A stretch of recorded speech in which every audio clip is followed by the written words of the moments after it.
நண்டு வந்து சாப்பிடணும்னு ஆசையாக இருக்குது. ஆனால் வந்து அதை வந்து கடித்து சாப்பிட கொஞ்சம் கஷ்டமாக இருக்குது, பிடிக்கல அப்படிங்கிறவங்களுக்கு இந்த ஒரு ரெசிபி ரொம்ப ரொம்ப சூப்பராக இருக்கும். நண்டு ஆம்லேட் யாரெல்லாம் சாப்பிட்ருக்கீங்க அப்படின்னு சொல்லுங்கள்.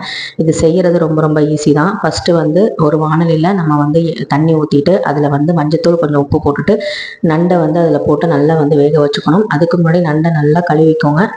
கடையிலே நல்லா வந்து க்ளீன் பண்ணி தான் தருவாங்க. அப்புறம் வீட்டுக்கு வந்து ஒரு நல்லா வாஷ் பண்ணிவிட்டு நல்லா வேக வச்சுக்கோங்க. வேக வச்சதுக்கப்புறம் அந்த நண்டை எடுத்து அதுக்குள்ளே இருக்கிற சதை பகுதியை மட்டும் எடுத்துட்டு அதுக்கப்புறமா வானலியில் வந்து பார்த்தீங்கன்னா வெங்காயம், கடுகு, கருவேப்பிலை, அதுக்கப்புறம் தக்காளி வேணுங்கிறவங்க சேர்த்துக்கலாம். பொதுவாக வந்து தக்காளி நிறைய பேர் விரும்ப மாட்டாங்க, அதனால் நான் தக்காளி வந்து சேர்க்கலை. அது கூட கொஞ்சம் மஞ்சத்தூள், மிளகாத்தூள் சேர்த்துருக்கேன். ஏன்னா பெப்பர் வந்து நம்ம வந்து கொஞ்சமாக சேர்த்துக்கலாம் இதுலேயும். அதே மாதிரி நம்ம வந்து முட்டை நம்ம கலக்கி போடும்போது அதுலேயும் வந்து பார்த்திங்கன்னா பெப்பர் வந்து சேர்த்துக்கலாம். அதுக்கப்புறம் நம்ம எடுத்து வச்சு அந்த நண்டோட சதப்பகுதியை இந்த வெங்காயம்லாம் வதங்கினதுக்கப்புறம் அதோட சேர்த்து ஒரு தடவை வதக்கிக்கலாம். பார்த்தீங்கன்னா அவங்களுக்கு தெரியும், நண்டு மாதிரியே தெரியாது, முட்டை பொரியல் மாதிரி தான் இருக்கும். இதை வந்து நம்ம வந்து சைடிஷாகவும் டைரெக்டாக வந்து தொட்டு சாப்பிடலாம்.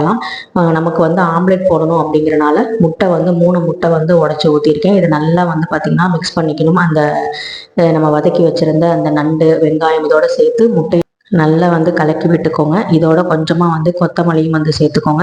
இதையும் நல்லா வந்து மிக்ஸ் பண்ணி விட்டுக்கோங்க. நம்ம வந்து மிக்ஸ் பண்ணதுக்கப்புறமா ஒரு தோசைக்கல் எடுத்து அதில் வந்து நம்ம வந்து இந்த கலவையை வந்து சேர்த்து தோசை மாதிரி நம்ம வந்து எப்போ ஆம்லெட் போடுவோம் இல்லையா, அந்த மாதிரி போட்டு எடுத்தோம்னா சூப்பரான நண்டு ஆம்லெட் ரெடி ஆயிரும். இதை நீங்கள் குழந்தைங்களுக்கு வந்து நண்டு சாப்பிட கொடுக்கணும் அப்படின்னா கூட தெரியாமல் நீங்கள் ஆம்லெட் மாதிரி செஞ்சு கூட கொடுக்கலாம். ஏன்னா வந்து பார்த்தீங்கன்னா இது நண்டு சேர்த்துருக்கோம் அப்படிங்கிற மாதிரியே தெரியாது. நமக்கு ஆம்லெட் சாப்பிட்ற ஃபீல் தான் வந்து இருக்குமே தவிர நண்டோட அந்த டாமினேஷன் வந்து ரொம்ப இருக்காது. ஸோ இதை ட்ரை பண்ணி பாருங்கள். அதே மாதிரி கமெண்ட்லேயும் சொல்லுங்கள். தேங்க்யூ.